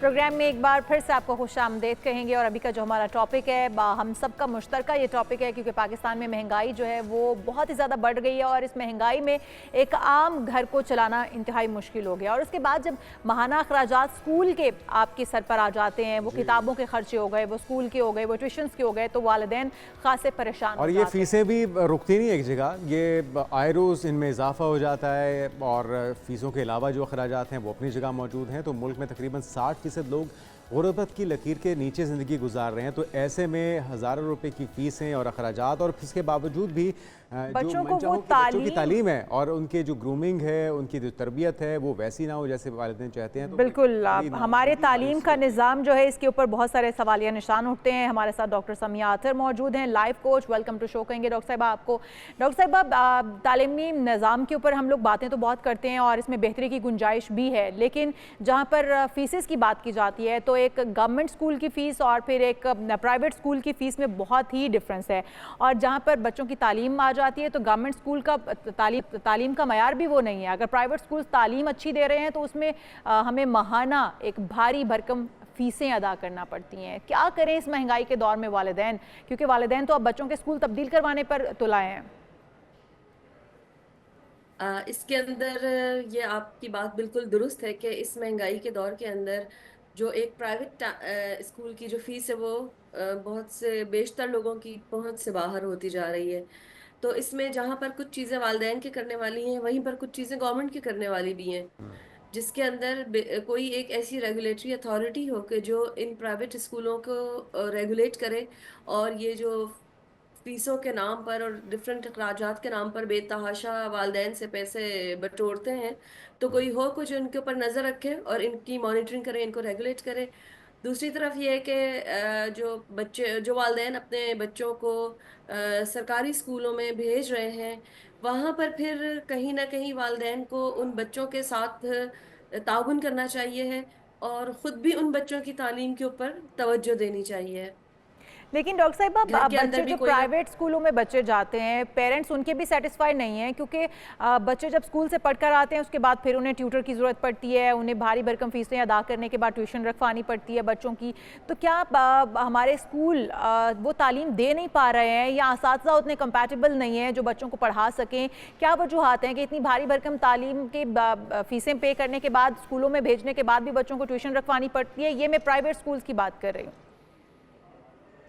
जी, यहाँ पर अगर आप प्राइवेट स्कूल्स को देखें या सरकारी स्कूलों को देखें, दोनों तरफ मामला एक ही है, और वो है कि हमारे यहाँ जो असातिज़ा हैं उनकी कोई प्रॉपर ट्रेनिंग नहीं है इसके ऊपर। और अगर इत्तेफाक से कोई लोग कोई बेसिक एजुकेशन की ट्रेनिंग हासिल कर भी लेते हैं पढ़ाने के लिए, तो उसकी कोई अपग्रेडिंग नहीं होती है। तो जो यहाँ पर अगर हम दोनों शोबों में देखें, तो जिस चीज़ का हमें फुकदान नज़र आता है वो उस्ताद की ट्रेनिंग है, जहाँ पर उसने सिर्फ एक सब्जेक्ट ना पढ़ा हुआ हो, बल्कि उसको उस सब्जेक्ट को पढ़ाने की प्रॉपर ट्रेनिंग दी जाए। तो अगर तो गवर्नमेंट के इदारे या जो भी हमारी जो एजुकेशन मॉनिटरिंग अथॉरिटीज़ हैं, ये लोग किसी तरह से इस चीज़ को इंडक्ट कर दें एजुकेशन सिस्टम के अंदर के, जहाँ पर उस्तादों को उस सब्जेक्ट को पढ़ाना भी सिखाया जाए। पढ़ना तो आ ही गया ना पढ़ के, लेकिन उसको पढ़ाना कैसे है वो सिखाया जाए। और इसी के साथ साथ कुछ और चीज़ें भी हैं जो, क्योंकि मैंने खुद बहुत अरसा जो है वो यूनिवर्सिटीज़ में पढ़ाया है, तो मैं ये भी देखती हूँ कि ना सिर्फ ये कि हमारे अंदर इस चीज़ का फुकदान है कि बच्चों को पढ़ाया कैसे जाए, इसकी तरबियत का, दूसरा, हमारे अंदर इस चीज का भी फुकदान है कि हम बच्चों को ये प्रॉपर गाइडेंस नहीं देने पाते कि उन्होंने अगर खुद से पढ़ना है तो उन्होंने कैसे पढ़ना है। तो ये सारी की सारी चीजें जो है, अगर हम इसके लिए कोई एक ऐसा कॉम्प्रिहेंसिव टीचर ट्रेनिंग प्लान बना लें जो कि तो ये ऑलरेडी गवर्नमेंट पाकिस्तान के करेगी अंदर ऐसे डॉक्टर लोग साहब, मौजूद। अब ये सारा काम गवर्नमेंट को करना होगा क्योंकि डिफरेंस बहुत ज़्यादा है। जो अफोर्ड कर पाते हैं यकीनी तौर पे पेरेंट्स, वो तो प्राइवेट स्कूल्स में अपनी मनचाही उनको तालीम दिलवा देते हैं, लेकिन जो सरकारी स्कूल में पढ़ने वाले बच्चे हैं वो सफ़र करते हैं। तो क्या इसका एक सोल्यूशन, आपने एक तो बताया कि टीचर्स की ट्रेनिंग करवाई जाए, और क्या क्या ऑप्शंस हो सकती हैं उस लेवल पे एटलीस्ट ले आएँ कि जो प्राइवेट स्कूलों में भेजने वाले ये पढ़ने वाले बच्चे हैं उनका मयार तालीम भी वही हो जो प्राइवेट में। बेसिकली अगर मैं आपको बताऊं ईमानदारी की बात, तो हमारे प्राइवेट स्कूलों में भी शायद ही कोई स्कूल हो कि जो इस चीज़ के ऊपर बाकायदा तवज्जो देते हो कि अपने टीचर्स को ये सिखाते हो कि उन्होंने सब्जेक्ट पढ़ाना कैसे है। तो दुरुस्त। इसीलिए तो प्राइवेट स्कूलों में जाने के बाद भी बच्चों को एकेडमीज चाहिए होती हैं। तो जो चीज़ दुरुस्त। जो स्कूलों के एंड के ऊपर है, जो बेसिकली प्राइवेट और पब्लिक सेक्टर दोनों के अंदर हमें मुश्तरका मसला नज़र आता है, वो तरबियत असातिज़ा है। फिर अगर हम गवर्नमेंट स्कूल की तरफ आए तो वहां पर सिर्फ ये मसला नहीं है कि हमारे पास असातिज़ा जो है वो गैर तरबियत याफ्ता हैं, बल्कि वहां पर तो हमें इंफ्रास्ट्रक्चर के बहुत से मसाइल नजर आते हैं। दुरुस्त। वहां पे तो हमें कुछ बेसिक रिसोर्सेज के बहुत से मसाइल नजर आते हैं। वहां पर यहाँ तक कि डॉक्टर समीर हमें साहिबा, हमने असातिज़ा की जिस कमी तरह आप बात नजर कर रही हैं, बहुत सारे रिसोर्सेज की कमी नज़र आती है हमें सरकारी स्कूलों के अंदर। अगर हम देखें तो बच्चे दरख्तों के नीचे पढ़ने पर मजबूर हैं, पंखे वहाँ पर नहीं है। जो बुनियादी सहूलतें वहाँ पर होनी चाहिए, बच्चों को फर्नीचर, बच्चों को पंखे, या फिर बच्चों को कमरे तो एटलीस्ट मौजूद हों, वहाँ पर असातिज़ा पढ़ाने के लिए मौजूद हों, वो भी दस्तियाब नहीं है। और जिस तरह से हम बात करते हैं कि वालिदैन की जिम्मेदारी और फिर रियासत की जिम्मेदारी, तो मेरे ख्याल में जो जितने हम देखें तरक्की याफ्ता ममालिक हैं उनमें रियासत की जिम्मेदारी है वहाँ पर तमाम बच्चों को तालीम से आरास्ता करना। हमारी रियासत शायद ये भूल बैठी है कि अगर पढ़े लिखे बच्चे होंगे, पढ़ा लिखा ये फ्यूचर होगा, यही इन्होंने ही कल को घर चलाने हैं, इन्होंने ही कल को मुल्क को चलाना है, इनको पढ़ाना कितना ज़रूरी है। समझती हैं कि हमारी रियासत ये भूल बैठी है? बिल्कुल बिल्कुल, इसके अंदर मैं ये समझती हूँ कि किसी ज्यादा, सबसे ज्यादा इसके अंदर हमारी रियासती इदारों का हाथ है। और ये उनकी, आई एम सॉरी टू से दिस वर्ड, लेकिन ये चीज़ मेरे दिल को हमेशा से बहुत तकलीफ देती है कि हमारी रियासत और रियासती इदारों की एक इंतहाई गफलत है ये, कि हमारे तालीमी निज़ाम का इतना बेड़ा गर्क हो गया। हमारे करिकुलम जो है वो रिवाइज नहीं होते, डेकेड्स गुजर जाते हैं, करिकुलम रिवाइज नहीं होते, अपडेट नहीं होते, टीचर्स के पास कोई ट्रेनिंग नहीं है। जो लोग गवर्नमेंट स्कूल्स के अंदर भी ऐसे मुखलिस असातिज़ा हैं जो मेहनत करना चाहते हैं, पढ़ाना चाहते हैं, लेकिन आप देखें उनके पास पूरे ज़राए मैसर नहीं है। अगर लैब्स हैं तो सामान पूरा नहीं है, दुरुस्त। अगर क्लासें हैं तो बिजली नहीं है, तो इस तरह की जो चीज़ें हैं, तो ये असल में तो वालिदैन तो इसमें कहीं बहुत पीछे तो आते हैं। वालिदैन को वालिदैन फिर तो अब क्या अपने होम हिस्से का स्कूलिंग काम, की तरफ लाना चाहिए? बच्चों को क्या किया जाए, क्योंकि डबल खर्चा, एक खर्चा बर्दाश्त नहीं हो रहा, तो फिर दो दो खर्चे कैसे होंगे कि ट्यूशन अलहदा, एकेडमीज अलहदा, स्कूल में अलहदा अखराजात। असल में अगर आप होम स्कूलिंग को के कॉन्सेप्ट को देखें, जिस तरह के ये अपनी इन ट्रू स्पिरिट के अंदर अगर आप इसको करें, तो आपको ये पता चलेगा कि होम स्कूलिंग में आपको अपने बच्चों को और बाकी जिन सोशल और इमोशनल जिन चीज़ों से इक्विप करना पड़ता है, उसके लिए आपको फिर अगेन आपको एक लोगों का ग्रुप चाहिए, बच्चों के लिए बच्चों का एक ग्रुप चाहिए। दुरुस्त। और हर चीज़ बच्चा आइसोलेशन में बैठकर नहीं सीख सकता, बच्चे बच्चों से बहुत ज़्यादा सीखते हैं। तो इसलिए मैं ये नहीं कहती कि होम स्कूलिंग नहीं होनी चाहिए, लेकिन असल में अगर आप इसकी लेकिन कॉस्टिंग यहाँ करें पर तो आपको मसला ये तो पता ये है डॉक्टर चलेगा। समीर साहिबा कि यहाँ पर पेरेंट्स बुनियादी पेरेंटिंग नहीं जानते हैं, तो बच्चों को होम स्कूलिंग किस तरह से करवाएंगे, ये भी एक बहुत बड़ा मसला है। बहुत शुक्रिया, वक्त की क्योंकि कमी है इसलिए डॉक्टर अजीज जो है इस हवाले से बात नहीं कर पाएंगे। डॉक्टर समीरा अतर साहिबा हमारे साथ मौजूद थी, लाइफ कोच। एक बहुत ही बड़ा मसला है और हमारी रियासत जिसे माँ की तरह समझा जाता है, और रियासत यकीनी तौर पर माँ होती है, उससे अब सामने आना होगा और बच्चों की तालीम का बेड़ा जो है वो उठाना होगा। हम यहाँ पर एक ब्रेक शामिल करते हैं, आप कहीं मत जाएगा, देगर आम इशूज़ अभी भी होंगे, बल्कि एक मोनोलॉग है जो हम शामिल करना चाहेंगे। और अमेरिका का एक बच्चा है नाज़रीन, उससे मुतल्लिक मालूमात ये है कि अमेरिका में एक बच्चे ने अपनी वालिदा के फ़ोन से अमेज़ोन से 70,000 डम डम लॉलीपॉप डम डम ऑर्डर लॉलीपॉप। कर। अच्छा, ये कौन से कोई नए अरे ये लॉलीपॉप? डम डम लॉलीपॉप इसका ये नाम हमारे होगा। दौर में तो नहीं होते थे। आप ये बॉक्स के ऊपर देख लेंगे डम डम लॉलीपॉप वैसे है। लॉलीपॉप तो कोई भी हो, बच्चे उसके दीवाने होते हैं। और मेरे ख्याल में लेकिन बच्चे का सुनील कारनामा जारी आपने होगी, देखा है? उसके हाथ में मोबाइल आया और फिर उसने दिल खोल के मेरे ख्याल में पूरी उसने जिंदगी के लिए $4200 ऑर्डर कर दिए हैं, बल्कि उसके पूरे मोहल्ले में बंटे होंगे फिर तो। बिल्कुल जी, $4200 खर्च कर दिए उसने। और माँ का ये कहना है कि जब उनके दरवाजे पर डम डम के 30 डब्बे देकर वो हैरान हो गई, तो उन्होंने जब चेक किया तो उसके अंदर 2340 लॉलीपॉप हर डब्बे में मौजूद थे। और ये तकरीबन $130 का एक डब्बा बनता था और 30 डब्बे जो है मजमूई तो कीमत इस उनकी इलाके में तो $4200 बच्चों की पार्टी हो गई होगी, यानी कि नहीं, उसके बाद ये ढेरों वापस दुआएं गए बनी हैं। होंगी। अच्छा, उसके वापस बाद गए। वालिदा ने अमेज़ॉन से रब्ता किया है और अमेज़ॉन वालों ने पहले तो हाफ डब्बे जो वापस लेने की उन्होंने बात की है कि हम हाफ वापस ले लेंगे, लेकिन उसके बाद जब बातचीत हुई, कन्वर्सेशन हुई, तो तमाम डब्बे जो हैं वो वापस चले गए। अमेज़ॉन ने तमाम डब्बे वापस ले चलें, लिए। यानी कि सस्ते तो में माँ जान जो है छूट वो बच गई हैं। इन खातून की, वरना इनके बेटे ने जो है कबाड़ा कर दिया था इनके बजट का भी। और अच्छा होता कि उसको बांट देते, मिल बांट के खा लेते, लेकिन बच्चों के $4200 थे जो कि बच्चों के मदर के दुआएं। ऊपर एक हादसा जो है वो भारी भरकम बजट पड़ गया था। हम यहाँ शामिल करते हैं दीगर आम इशूज़ अभी भी बाकी हैं, लेकिन हमारे बात साथ होगी एक ब्रेक के बाद। Stay with us.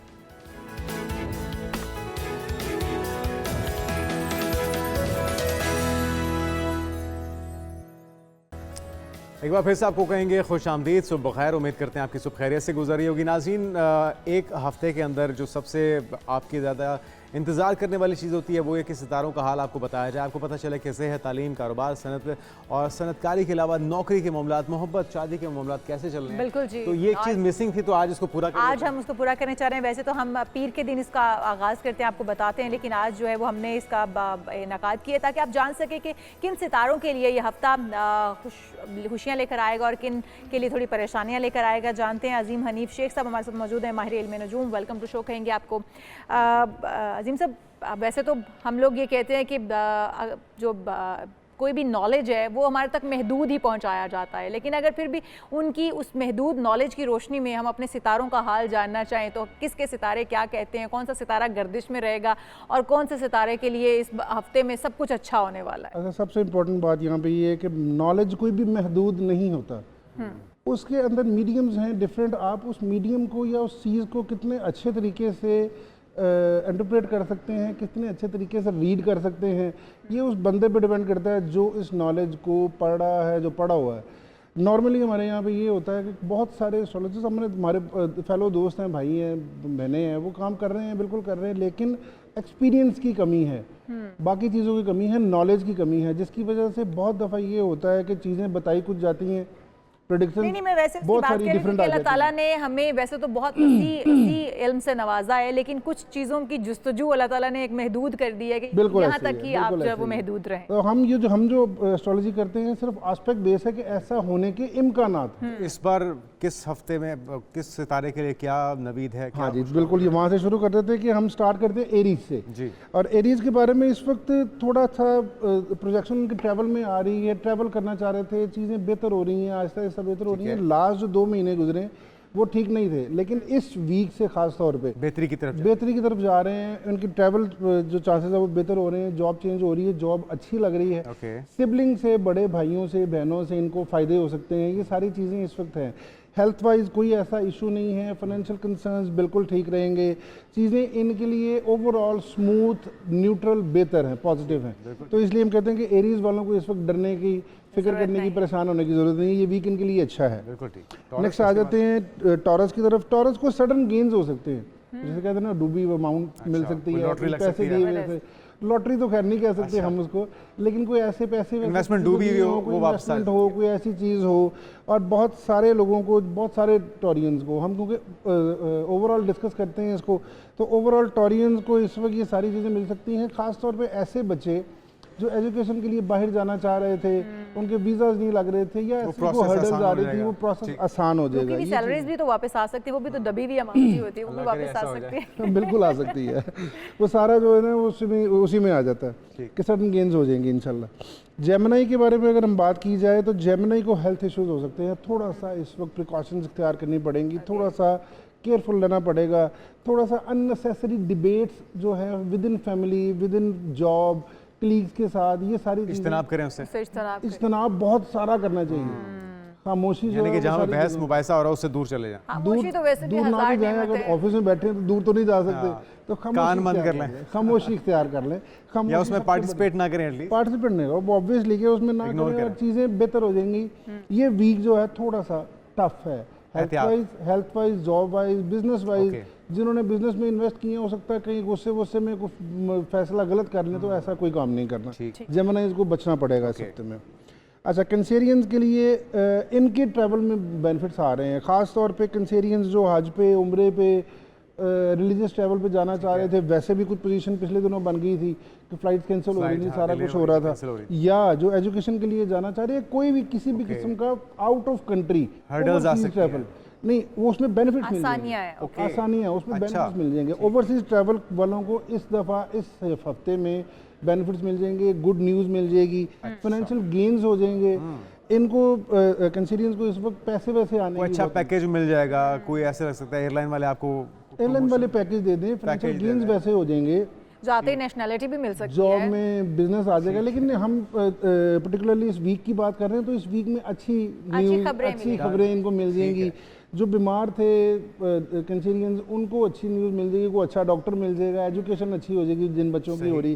ख़ास तौर पे एक और बड़ी है कि कैंसेरियंस जिनकी शादियां नहीं हो रही थी, वो इस हफ्ते में प्रपोजल आने की या फाइनल होने के, शादी तय हो जाने के चांस, शादी तय होने के बहुत सारे चांसेस हैं। अच्छी खबर। नेक्स्ट लियो की तरफ आ जाते हैं कि थोड़ा सा रिलीफ मिला है पर्सनल लाइफ में।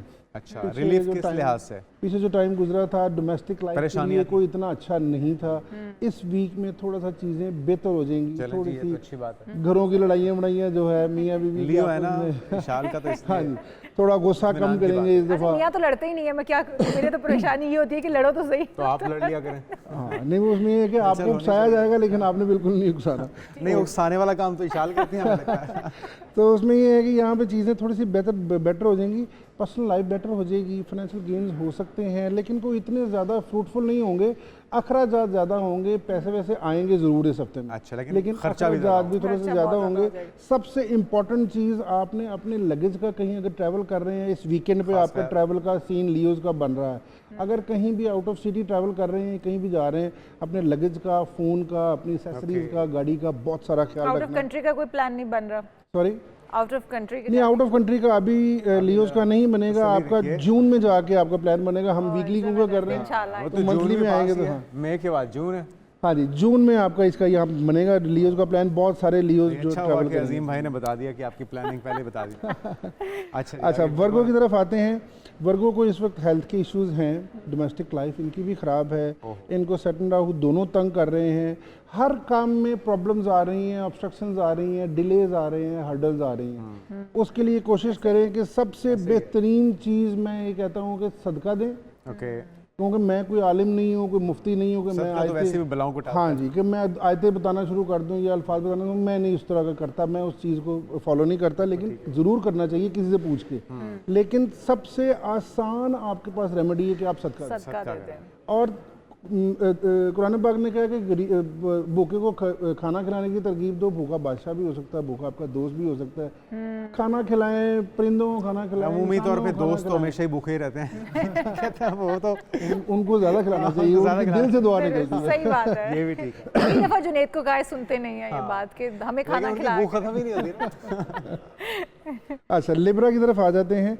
जॉब में प्रॉब्लम्स आ रही हैं, चेंज ऑफ जॉब हो सकता है, गुस्से में है इस वक्त, थोड़ा सा स्ट्रेस में है, जॉब चेंज करना चाह रहे हैं। लेकिन मेरा नहीं ख्याल कि इस वक्त जॉब चेंज करनी चाहिए। फाइनेंशियल स्ट्रेस है बड़ा शदीद इस वक्त। लेकिन लिब्रा को अपने इस टाइम को बड़ा, इस वीक और नेक्स्ट वीक को ख़ास तौर पे, नेक्स्ट वीक आएगा तो उस वक्त भी बताएंगे, लेकिन ये वाला टाइम बड़ा आसानी से, बड़े प्यार से, तरीके से, हम्बलनेस से गुजारना होगा, तो चीज़ें ठीक होंगी। अदरवाइज अगर स्ट्रेस में जॉब चेंज करेंगे तो प्रॉब्लम्स होंगी। अभी जॉब, बिजनेस, कोई जल्दबाजी में फैसला ना कीजिए, बड़ा डिसीजन कोई नहीं लेना इस लाइफ में, इस वीक में जरा होल्ड कर लें। हाँ जी, स्कॉर्पियंस के बारे में बता देते हैं। इनको भी, क्योंकि ना इस वक्त दो बड़े सितारे कंजक्ट हुए हैं और दोनों नहस हैं, दोनों बहुत सारे कुछ प्लैनेट्स को फ़ायदा दे रहे हैं और कुछ को नुकसान। कौन कौन से प्लैनेट्स हैं? मैं बता रहा हूँ कि स्कॉर्पियंस को भी इस वक्त ट्रैवल की प्रॉब्लम्स आ सकती हैं, हेल्थ प्रॉब्लम्स आ सकती हैं, हर्डल्स आ सकती हैं।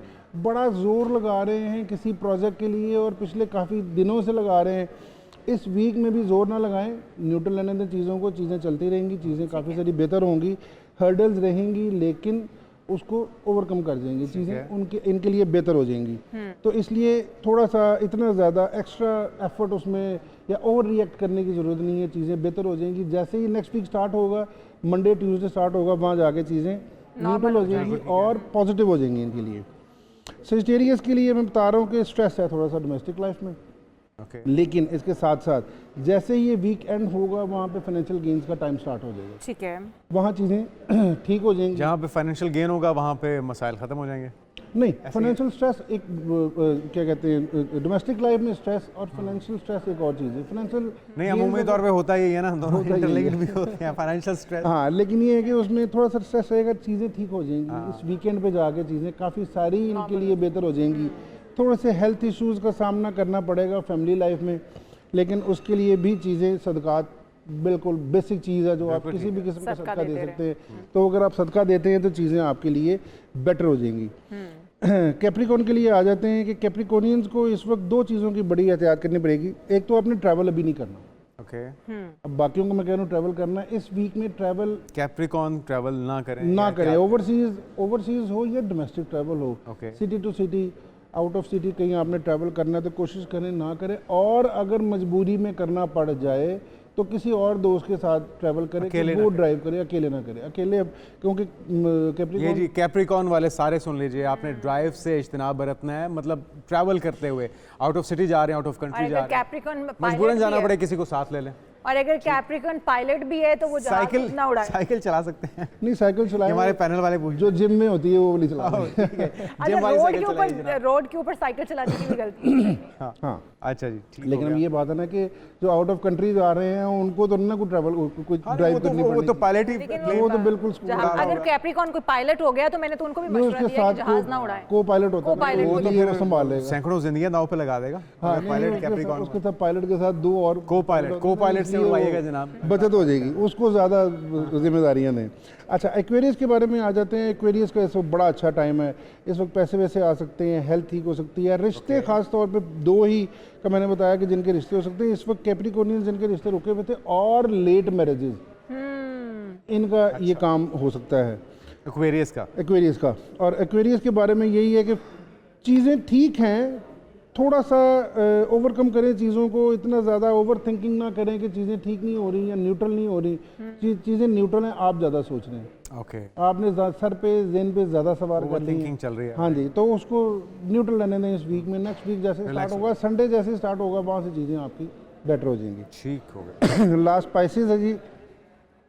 और स्पाइसेस के बारे में ये बता दूं कि बहुत सारी एहतियात करनी है अपनी लाइफ में, अपनी डोमेस्टिक लाइफ में। अच्छा। ख़ास तौर पे मैरिटल लाइफ में, दूसरी शादी की तरफ नहीं जाना। इसको बहुत खाने में स्पाइसेस के बहुत सारे स्पाइसेस, वो तो मेरे ख्याल में सारे सितारों को सोच समझ के फैसला करना है। नहीं, सारे सितारों के बारे में फोकस करना है, बाकी प्लान ना खराब कीजिए। लेकिन क्योंकि उनके 7th हाउस में इस वक्त बैड प्लैनेट बैठे हुए हैं जो शादी के लिए उकसाते हैं, इन्हीं के सिर्फ 7th। अच्छा, उकसा भी रहे हैं, उकसा रहे हैं, बाकी किसी के 7th हाउस मैरिटल हाउस होता है, शादी का घर होता है, तो वहाँ पे इनको उकसा रहे हैं। कौन उकसा रहा है? खातून ही हो सकती है, कोई ना कोई खातून है। ओके, खातून होगी, इर्द गिर्द वाले होंगे, यानी कि वो शैतान का काम खातून को कर रही है। नहीं, आपने उसकी बात हम ऐसे भी नहीं कहते कि गुस्सा ना कर खातून को शैतान होगी, लेकिन ये है कि चीज़ें ठीक हो सकती हैं अगर आप उसको थोड़ा। नहीं, ये तो आप इस हफ्ते की बात कर रहे हैं, इसी हफ्ते की सिर्फ बात कर रहे हैं। फिर तो इस हफ्ते के बाद अगर उन्होंने कर ली तो, लेकिन वो एक हफ्ता थोड़ा तहम्मुल से काम है। लेकिन आप ये देखिए ना कि वो जंग लगने के लिए एक सेकंड के बटन दबाना ज़रूरी होता है या डिसीजन करना ज़रूरी होता है। तो इस हफ्ते में कोई भी, मैं इसमें आसानी के लिए बता देता हूँ कि इस हफ्ते में कोई भी ऐसा बड़ा डिसीजन अपनी लाइफ के बारे में नहीं लेना। ओके, उसमें ये भी आ जाएगा जिसके असरात दूरस हों, आसान लफ्जों में, कि इस हफ्ते में, इस वीक में बिजनेस के बारे में, इन्वेस्टमेंट्स के बारे में।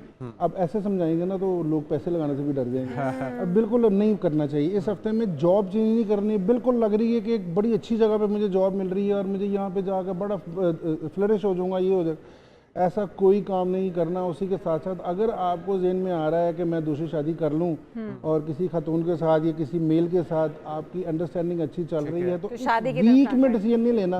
अच्छा वेट करें अजीम भाई, अगर किसी का ना पता हो, डेट ऑफ बर्थ ना पता हो, सन ना पता हो, तो आप उसके नाम से अंदाजा लगा सकते हैं कि क्या उसके नाम से, वालदा के नाम से अंदाजा लगा लेते हैं। अगर उनकी शादी हुई हुई है तो उनके फर्स्ट बॉर्न चाइल्ड से अब मोदी साहब का पता लगवाना हो कि उनके सितारे क्या कह रहे हैं। मोदी साहब के बारे में बहुत दफ़ा प्रेडिक्शंस की हैं, बहुत सारे मीडियम्स पे। क्या उनकी हुकूमत सस्टेन करेगी या फिर ये टेन्योर पूरा नहीं कर नहीं, ये पाएंगे? टेन्योर पूरा नहीं होता। लास्ट टाइम भी इनको जो टेन्योर मिला है वो इनको लास्ट वीक में जाके बेनिफिट्स मिले हैं मार्च के, जुपिटर के, तो वहाँ जाके हुआ है। लेकिन इस साल इस दफ़ा बिल्कुल भी नहीं होगा। जो आगे इलेक्शंस आ रहे हैं इसमें बहुत सारा, जैसे कि अभी हमारे साथ हुआ है, इनके साथ जो भी पाकिस्तान ने किया है और सारा इनको भरपूर कोई जानलेवा हमला अगर आप देख रहे हो इनके ऊपर, नहीं ऐसा कुछ जिसमें वो सरवाइव ना कर सके, नहीं ऐसा कुछ अच्छा, ऐसा असैसिनेशन किसी किस्म की नहीं है। यानी इस कि वक्त रस्सी दूर दराज दूर है तक, मोदी इस साहब वक्त दूर दूर तक इस साल में, लास्ट ईयर में चांसेस थे कि किसी ऐसी शख्सियत का कत्ल हो सकता है, असैसिनेशन हो सकती है, लेकिन इस साल में पूरे लेकिन हम इतने भी खुश हैं कि इनकी हुकूमत जो है वो सस्टेन ना करे। अगर मोदी साहब हुकूमत में नहीं रहते तो सब कुछ वैसे ही ठीक जो हो उनकी जाता। करतूतें, वैसे वो पता भी लग रहा है कि इस बार मुश्किल हो जाएगा उनकी करतूतें अभी से नहीं, काफ़ी सालों से ही खराब हैं। लेकिन मेरे ख्याल में जब से पैदा हुए हैं हाँ, तब से ही ऐसी चल तब से ही खराब है। तो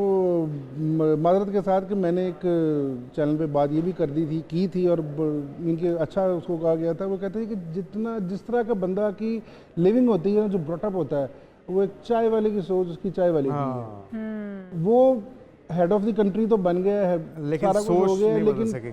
सोच उसकी छोटी है कि वो सारा कुछ देखते हुए, जानते हुए, हर चीज़ को करते हुए, लेकिन उसको नहीं पता था कि मई के महीने में हमला नहीं करना। बिल्कुल, और मोदी साहब शायद ये समझ नहीं पाए कि मई का महीना उनके लिए खासा भारी साबित होगा और उनकी जो तख्ता है हुकूमत का सकता है और पाकिस्तान से मुंह की भी खानी पड़ सकती है। बहुत थैंक यू शुक्रिया सो मच अजीम भाई, हमारे साथ मौजूद थे। एक ब्रेक लेते हैं, ब्रेक के बाद बात होगी परिंदों की। हमारे साथ रहेगा, स्टे विद अस।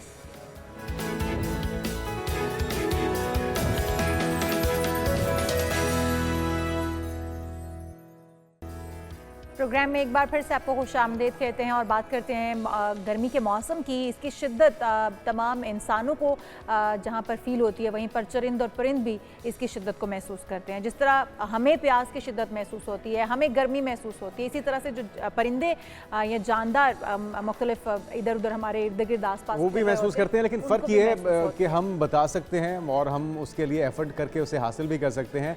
ये जो बेज़ुबान परिंदे हैं या जानवर हैं, अल्लाह ताला की मखलूक़ात हैं, इनका ख्याल भी हमने रखना है। अल्लाह ताला ने हम पर ये जिम्मेदारी आयद की है। तो डॉक्टर पीर तारिक शरीफ ज़ादा साहब रिसर्च स्कॉलर हैं, हमारे साथ मौजूद हैं। आपको वेलकम है डॉक्टर साहब।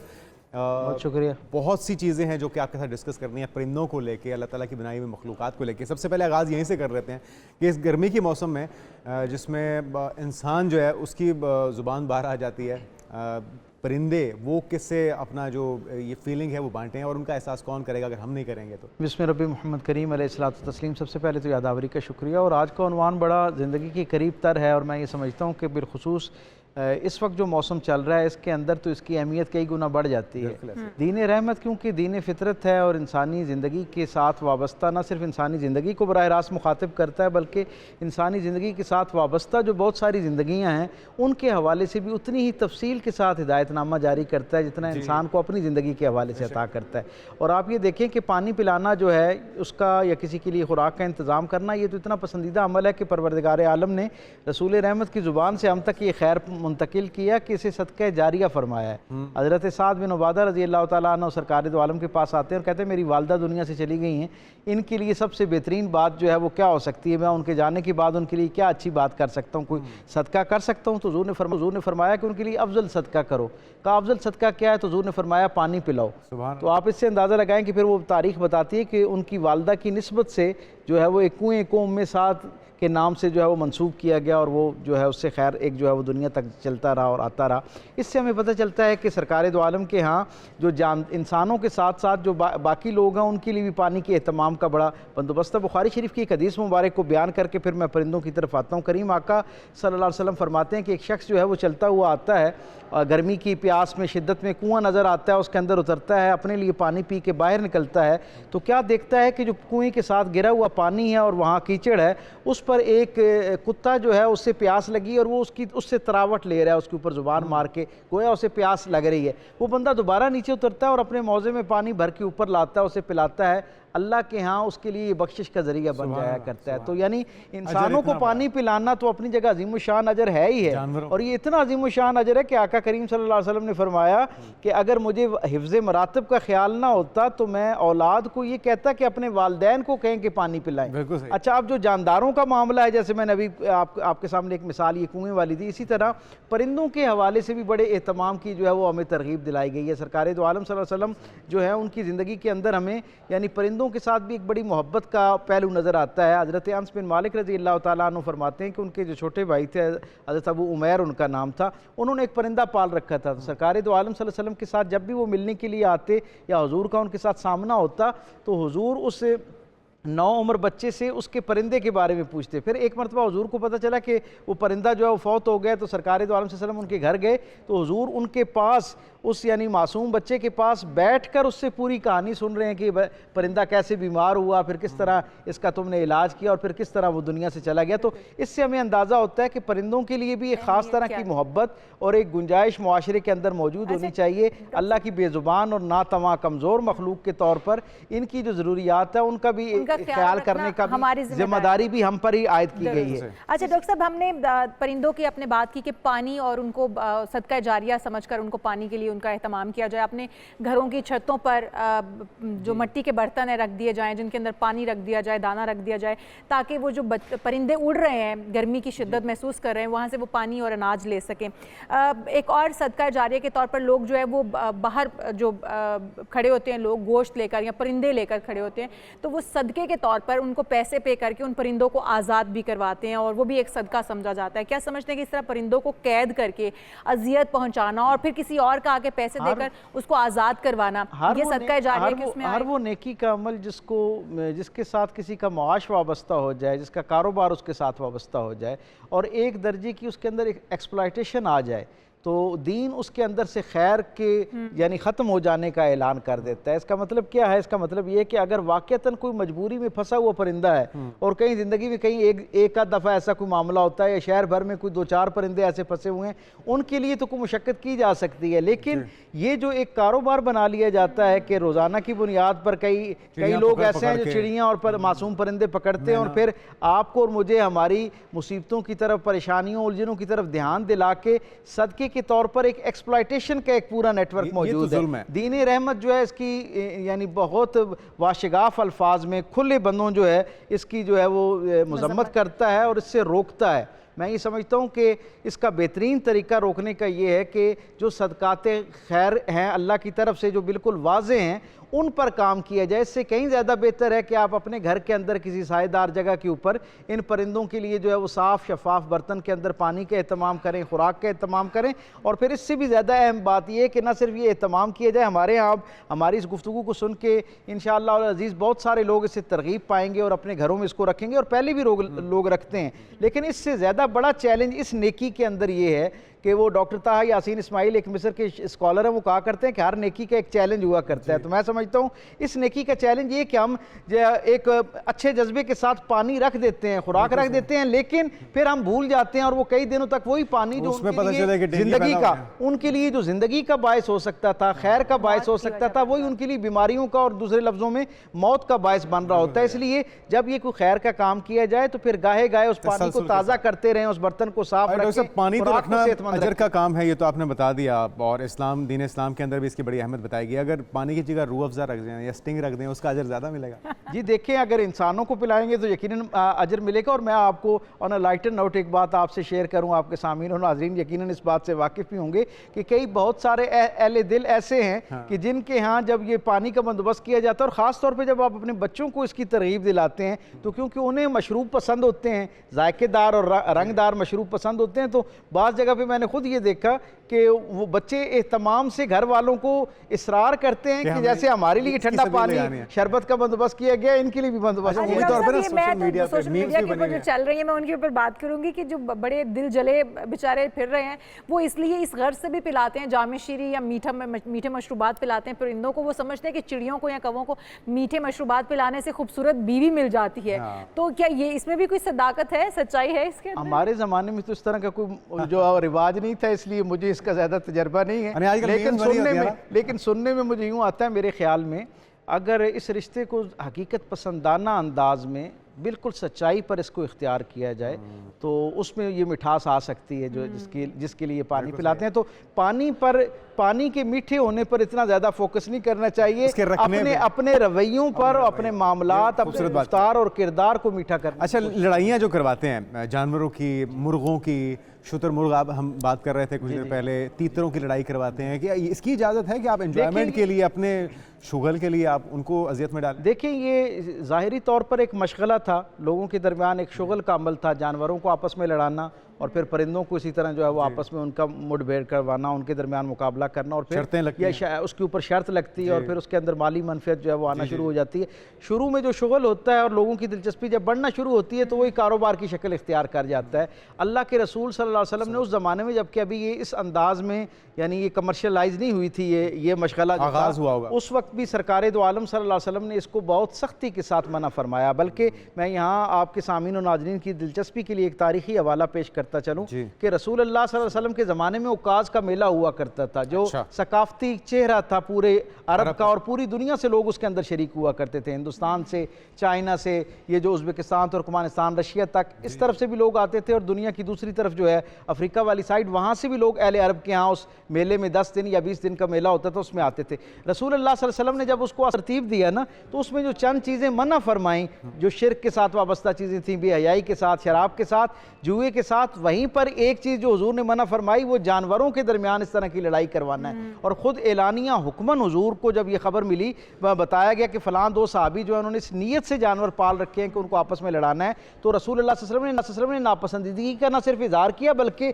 हुक्मन मना फरमाया कि इनको आपस में नहीं लड़वाना, कि ये क़यामत के दिन अल्लाह के जलाल का ज़रिया बनेगा और अल्लाह उन लोगों की तरफ नज़र रहमत नहीं फरमाएगा जो जानवरों को लड़ाकर उससे हज़ लेते हैं, यानी उससे इंजॉय करते हैं, उससे कोई एक बेनिफिट। डॉक्टर साहब, इससे तो बहुत लोग जो है वो फ़ायदा भी हासिल करते हैं और ये जुए की सूरत में अब तो इख्तियार कर चुका हुआ है। अगर परिंदों को पाला जाता है घर में इस गर्ज से कि वो उन्हें बड़े पसंद हैं, लोगों ने ऑस्ट्रेलियन चिड़ियाँ जो होती हैं रंग बिरंगी वो पाल रखी होती हैं, तोते पाल रखे होते हैं, इस तरह के मुख्तलिफ परिंदे पाल रखे होते हैं, तो क्या ये परिंदे कैद में तस्वुर होंगे? परिंदे तो उड़ते हुए ही अच्छे लगते हैं। देखें, अगर इस परिंदे को हम इस नीयत के साथ रखें कि वो घर के अंदर आप उसकी हिफाजत का बंदोबस्त भी हो सकेगा और उसकी खुराक और हिफाजत के साथ साथ बड़ी अहम बात मैं करने जा रहा हूँ कि उसकी आज़ादी का, उसके लिए वो जो एक बुनियादी आज़ादी है उसका भी तसव्वुर कायम होगा, तो फिर उस परिंदे को रखा जा सकता है।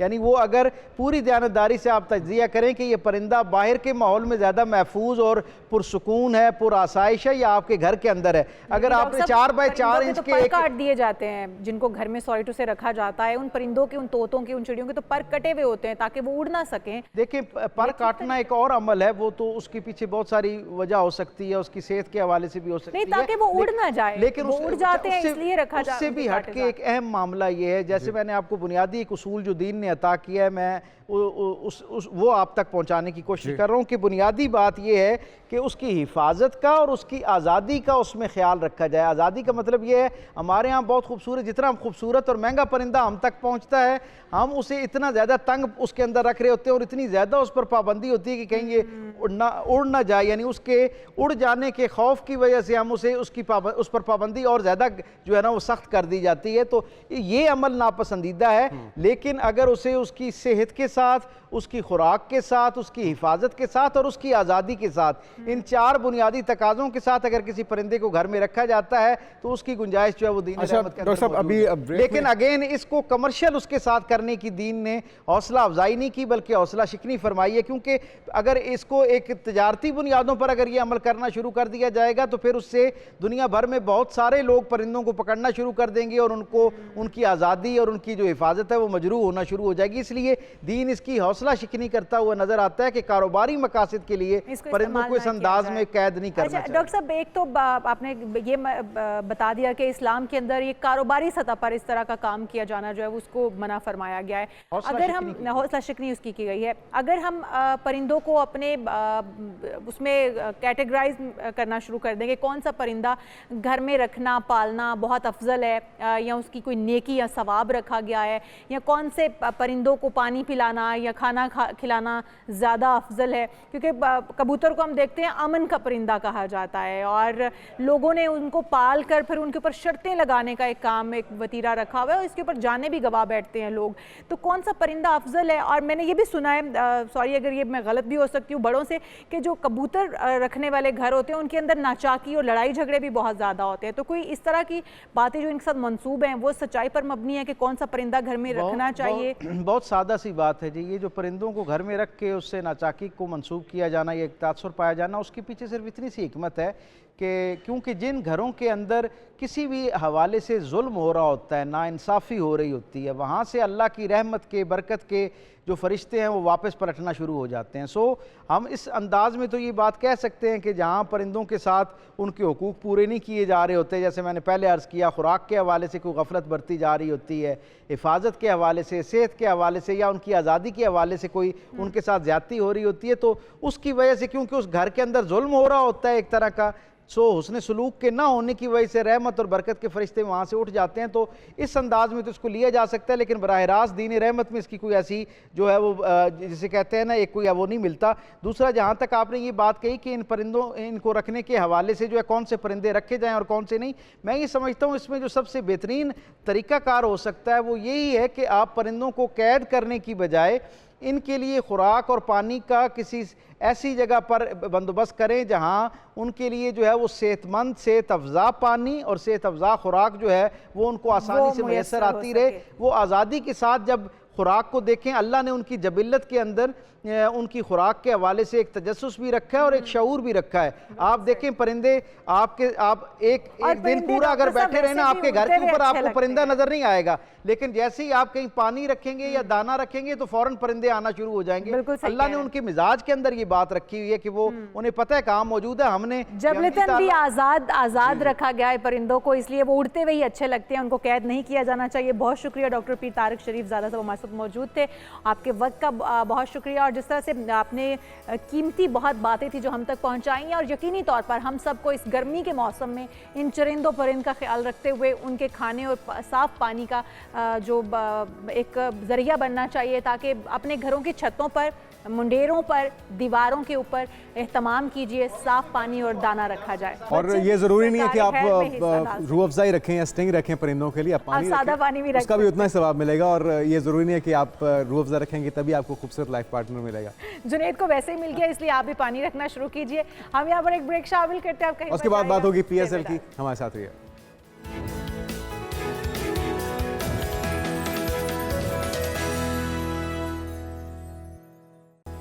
Welcome back. बात हो जाए PSL सीजन 10 की। पाकिस्तान क्रिकेट बोर्ड और पाकिस्तान सुपर लीग के फ्रेंचाइजीज ने बकिया मैचेस के लिए फाइनली तारीखें तय कर ली हैं। 17 से 25 मई के विंडो पर इत्तेफाक हुआ है। वेन्यूज़ क्या होंगे, क्या इंतजाम होंगे, सिलसिला जहां से टूटा था वहीं से शुरू किया जाएगा, सब पर बात करते हैं। हमारे सिद्दीकी साहब मौजूद हैं। हमाद भाई, क्या कहेंगे, कितना खुशाइंद है कि ये इवेंट कंप्लीट होगा? और आज आपकी तैयारी देख के तो लग रहा है कि आप अभी जाने लगे मैच देखने या खेलने के लिए।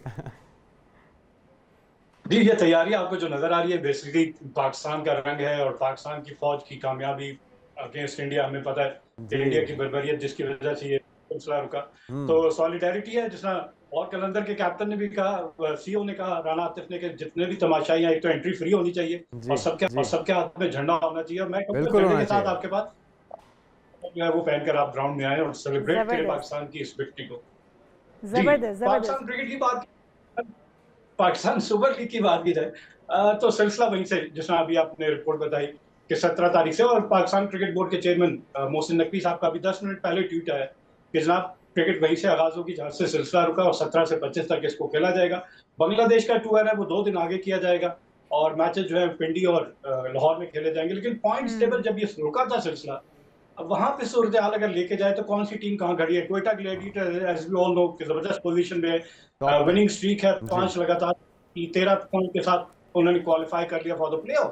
इस्लामाबाद यूनाइटेड जिसका आगाज बहुत अच्छा था, 5 लगातार जीतने के बाद 4 लगातार शिकस्त हुई और अब वो बड़े मुश्किल सूरत हाल में भी पाएगी कि नहीं पहुंच पाएगी। एक ही मैच है और वो जीतना लाजमी है और उसके बाद बट्स बहुत ज्यादा है, क्योंकि अगर हम कराची किंग्स और साथ साथ पेशावर जल्दी के मैचेस देखे थे, उनके नंबर ऑफ मैचेस कम है, तो उनके चांसेस है वो 2 मैच अगर जीत के इस्लामाबाद से आगे जा सकते हैं। तो इस्लामाबाद ने एक मैं कहूंगा कि बड़ा मिस कर दिया चांस, गोल्डन अपॉर्चुनिटी थी उनके लिए कि वो आसानी से क्वालिफाई कर लेते बीइंग डिफेंडिंग चैंपियन। लेकिन हमाद भाई ये कहा जा रहा है कि वेन्यू तब्दील होने की वजह से, क्योंकि पहले वो होम ग्राउंड में खेल रहे थे इस्लामाबाद और इस बार के बाद दीगरे वो अपने मैचेस जीत रहे थे, लेकिन जैसे वेन्यू तब्दील हुआ तो बहुत ही वेन्यू की तब्दीली के बाद उनके ऊपर असरअंदाज हुआ वेन्यू, या फिर आप समझते हैं कि जो उन्होंने स्ट्रेटेजी तब्दील की, अपने प्लेयर्स को ऊपर नीचे किया, वो तब्दीलियां उनके ऊपर असरअंदाज हो गई? क्योंकि हम देख रहे थे कि नाकाबिले शिकस्त टीम एकदम से ढेर होना शुरू हो गई।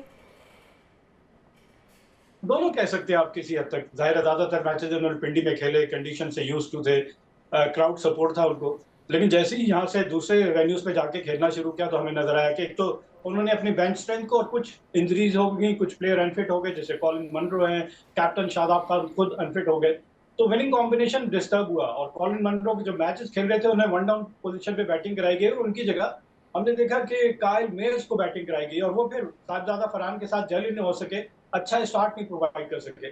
और फिर बॉलिंग में भी देख ले, लास्ट मैच में 263, इतना बड़ा टोटल, और नजर आ रहा था कि बेबस नजर आ रही थी।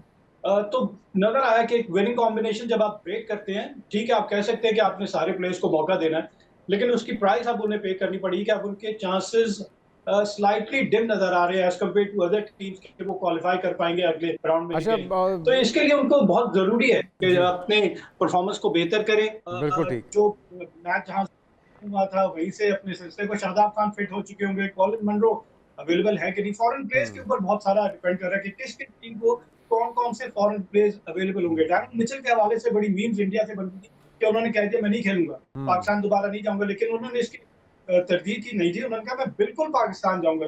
इंटरेस्ट बनाए रहने के लिए इंटरनेशनल प्लेयर्स का इसमें रहना बड़ा ज़रूरी है। अच्छा हमाद भाई, इस वक्त टॉप पे कोयटा, उसके बाद इस्लामाबाद, आपको लग रहा है कि फाइनल के अंदर यही दोनों टीमें होंगी या कोई तीसरी टीम कराची और लाहौर में से भी इनको साइड पे करके आगे आ सकती है?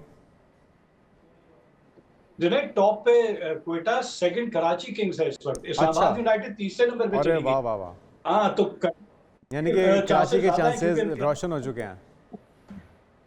8 मैचेस खेल के 10 पॉइंट है और वे एक ही मैच और जीतेंगे तो 12 पॉइंट के साथ क्वालिफाई कर लेंगे, तो फिर बाकी टीमों के लिए मुश्किल हो जाएगा।